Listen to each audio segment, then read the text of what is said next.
Bapak Ibu, saudara-saudara penonton setia di channel Palito Nama Med.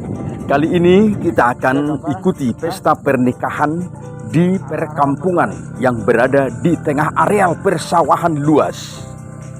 Kampung ini berada di tengah persawahan. Sekelilingnya tampak areal persawahan yang cukup luas.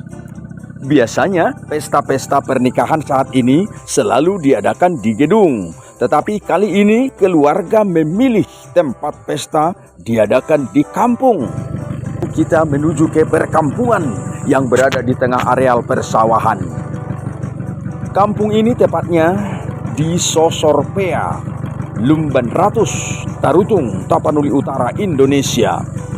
Sementara jalan menuju ke kampung ini sangat terbatas. Mobil kendaraan roda 4 terpaksa diparkir di tempat jauh. Lihat, deretan sepeda motor memanjang hampir 1 kilometer. Walau pesta ini diadakan di perkampungan penduduk di tengah areal persawahan, tetapi sukacita seluruh undangan tetap semangat, terkhusus kedua mempelai.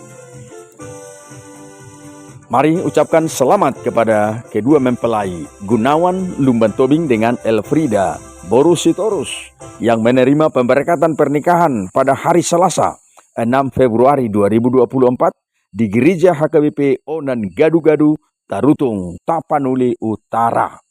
Seperti